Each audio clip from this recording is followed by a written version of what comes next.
So it's time for our second Chaos video in 2 days. Oh no wait, it's not Chaos, it's just the Dark Angels. Sometimes I get the two confused.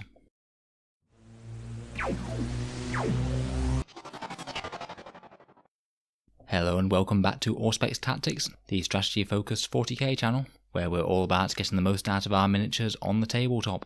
The Sons of the Lion will be pleased today, as the Dark Angels have received a slew of very solid special rules, and of course these are only a fraction of the rules that will be available in Ritual of the Damned.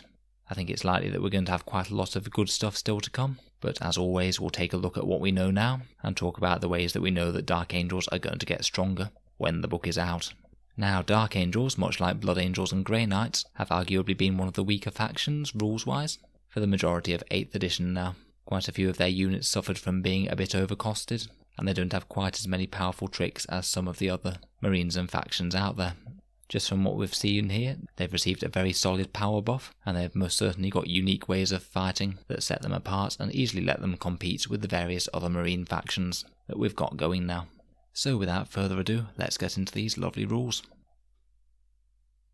We'll start with the most important reveal of them, Relentless Hunt, the Dark Angels Super Doctrine. This is pretty much as it was rumoured to be. When your unit is in Devastator Doctrine, add 6 inches to all heavy and rapid fire weapons range, and add 3 inches to all assault and pistol weapons range. So interestingly, it's a buff that applies to all ranged weapon types besides grenades, while still getting to remain in Devastator Doctrine. Now I honestly think that people might underrate this, just because it doesn't increase damage output as much as the other Devastator Doctrines that we have access to, the Iron Hands and the Imperial Fists. But let me say why I think it's so good. Firstly, the fact that it is a Devastator Doctrine and not a tactical or assault one is just fantastic, because it means that you'll be getting this from turn 1, and unless you're building a strategy that's primarily based around rapid fire or assault weapons, then there's no real reason to change out of it. You'll have it all game. Secondly, I really know the value of how much an extra 6 inches on your heavy and rapid fire weapons can do for you from playing Vostroyan Imperial Guard. That 6-inch extra range is absolutely amazing on any mid-range weapons. Anything between 24 and 36-inch range will generally see their range of targetable options increase by having an extra 6-inch range. The amount of times my Vostroyan Lehman Russes have had their plasma cannons in range just because of that extra 6 inches has happened far too many times for me to count. This is going to be incredibly solid on things like Demolisher Cannons, standard bolt weapons, twin assault cannons for things like Samael and Talon Masters, Dark Angel's stock favourite Hell Blasters, might not need to move anywhere near as much to hopefully benefit from Grim Resolve. The plus 3-inch range to assault and pistol weapons certainly shouldn't be overlooked either. The long-ranged marksman successor chapter trait is often taken by Codex Space Marines. It will generally be helpful on a lot of weapons throughout the list, but in particular it means that you could deep strike flamers and have them shoot on the turn that they're coming in. Not too bad at all. I think that having an extra 3-inch range will also really help out the Ravenwing Black Knights. The short range really is quite a bomber on those lovely plasma weapons, and extending it just a little bit I believe will genuinely get more of them in range on the targets that you need them in when you fire those weapons. So overall, I think that you will get plenty more damage output from this trait, just because so many more of your units will be in range, and it ups the viability of units such as Demolisher Cannons and Ravenwing Talon Masters, because they'll be just so much easier to get in firing range while also keeping them safe. So overall, I do really like this one, and I honestly think it shouldn't be underestimated.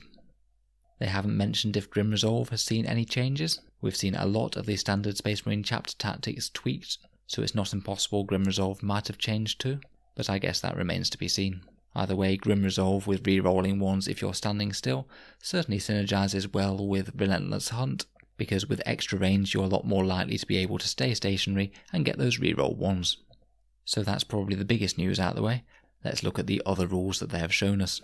First of all, they've talked about the new model of Ritual of the Damned, Dark Angels Captain Lazarus, the first ever Primaris Marine in the Inner Circle and Captain of the 5th Company. We don't have his full stat line or profile yet, but we do have the profile of his weapon, Enmity's Edge, a Strength +2, AP -4, Damage D3 Power Sword, where if you're fighting Psykers you can re-roll the wound roll and re-roll the damage roll. Obviously the Psyker thing is pretty situational, particularly for a slow moving melee model, but overall I think it's a decent all-round profile. He'll certainly be cutting through things like Primaris Marines very easily indeed. His second rule is the Spirit Shield Helm. which is an aura ability that gives a 5+ Feel No Pain type save for mortal wounds. This really could be invaluable against certain armies. Imagine putting Lazarus up with your vanguard against these Grey Knights or Thousand Suns throwing loads of mortal wounds around. This will provide a very decent level of extra defense against armies that get a lot of their damage output from smite or other mortal wound abilities. It could change the way that you play Lazarus depending on matchup. In some games you could put him forwards with your vanguard and tank the mortal wounds. In some games maybe you could keep back and buff other units with those reroll ones. In terms of how good he's actually going to be though, we're going to have to wait for his full profile and points cost, because without that it's pretty meaningless. He could be insanely strong if he's very cheap, say under 100 points, or he could be very weak if they price him too high, so I guess we'll see. Next we have Stoic Prosecution, the Dark Angel's unique litany, which is essentially move and shoot as if you remain stationary for a Dark Angel's infantry unit. Now this is another good one. The most immediate thing that springs to mind, to me at least, is using this with aggressors. They'll have plus 3-inch range from the Relentless Hunt, so you could potentially move aggressors 5 inches, have 21-inch range, and double shoot them, because they count as remaining stationary with this litany. We all know how amazing Ultramarines aggressors are. A unit of 6 buffed by Chaplain with this litany will be pumping out a casual average of 114 shots, with a 26-inch threat range. That extra range is just so helpful, as it means that you easily have the potential to get your aggressors double firing turn 1, particularly if your enemy has moved towards you at all, or if you're playing one of the deployment zones that allows you to set up slightly closer than 24 inches away from your opponent. I think that that's probably the most powerful use for these guys, but other good ones could be double tapping through Bolter Discipline with units like Intercessors, or moving and shooting and ignoring the heavy weapons penalty for units such as Devastators with plasma cannons, which to be particularly good for because you wouldn't get the -1 to hit, which would make you explode more. Bit of a shame that it's only infantry, so you couldn't put this on say a Leviathan Dreadnought or a Repulsor Executioner, which would have been very strong indeed, but this certainly has options and you could certainly build around this, particularly with aggressors. Finally, we move on to a look at the Raven Wing and Deathwing. They have told us that they'll be getting new Warlord traits for Raven Wing and Deathwing. I'd be amazed if we don't get some unique stratagems for both of them as well. They've shown us a Warlord trait called Outrider for the Raven Wing. At the start of the first battle round, before the first turn begins, this Warlord and one other Raven Wing units from your army can move up to 12 inches as if it were your movement phase. They can't advance, and they must end their turn more than 9 inches away from enemy models. So this could essentially catapult, say, a unit of Black Knights up the board turn 1 for an absolutely certain first turn charge, and hopefully unleash a whole load of plasma weaponry beforehand. Obviously this will be massively strong if you're going first, have a really nice alpha strike, though potentially it could still have play if you're going second. You could use it to hide your bikes out of line of sight, to stop your opponent evaporating them turn 1 with heavy firepower. I wouldn't underestimate the value of this on a character as well. You could certainly tool up a Smash Captain to charge in alongside those bikes. For the Deathwing, they've shown us a relic called the Key of Acrabale. Deathwing model only, add 1 to the strength and attacks characteristics of a model with this relic.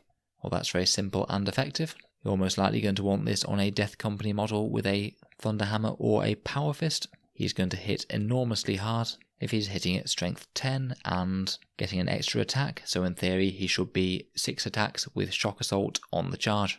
Very nasty indeed, and it's certainly good to see an option for the Dark Angels to soup up a nice Smash Captain. Finally, in terms of the Leech Rules, we have Combined Assault, a Dark Angel stratagem that lets you put Raven Wing and Deathwing together, which is sort of bringing back an old rule with the Raven Wing bikers letting the Deathwing very accurately deep strike next to the enemy. 2 command points, and you use it when a Deathwing Terminator squad sets up with a Teleport Strike ability. You can set up that unit wholly within 6 inches of a Raven Wing biker unit that hasn't advanced this turn, and it only needs to set up 6 inches away from enemy models instead of the normal 9 inch. So when you come to make that charge, you'll essentially have to make a 6 inch charge rather than a 9 inch charge, which is going to be incredibly more likely. A 6 inch charge has a 72% chance to succeed, so that's the vast majority of the time, and you can always throw a command reroll at it to make it near certain. I really like that one. The fact that you get to set up even closer is actually better than just having a massively boosted charge as well. Setting up very close to the enemy means that you could actually make charges that you wouldn't at all be able to if you had to set up 9 inches away, as you can't declare anything that isn't already within 12 inches at the start of the charge phase. Plus it could also help them getting certain shooting options in range. They're very nice storm bolters, setting up 6 inches from the enemy, usually having 30-inch range, will mean they can basically shoot whatever they want in the opponent's army. Maybe they might be able to reach some backline infantry squads and evaporate them. Now there's a few rules that they haven't mentioned here, and I think that a huge boon to the Dark Angels is going to be combat doctrines, which is near certain that they're going to get. The place that I'm looking forward to seeing that the most is the Dark Angels Talon Masters and Samael and Sableclaw. They were already incredibly annoying units because they could shoot you with very decent shooting, without being able to be shot themselves with anything besides sniper weapons, which they'd usually survive because they are land speeders.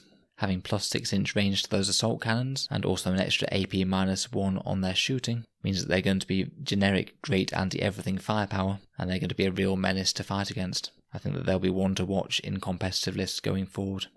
I'd also be amazed if we didn't see some of the generic relic options ported over, such as the mastercrafted weapon option, one of the best generic relic choices there is, and also certain useful stratagems from Codex Space Marines, in particular Hero of the Chapter to get a second Warlord trait, and Duty Eternal to give your Dreadnoughts a ton of survivability. We saw them ported from the main Codex Space Marines to Blood Angels, so it kind of only makes sense that Dark Angels are going to get them too.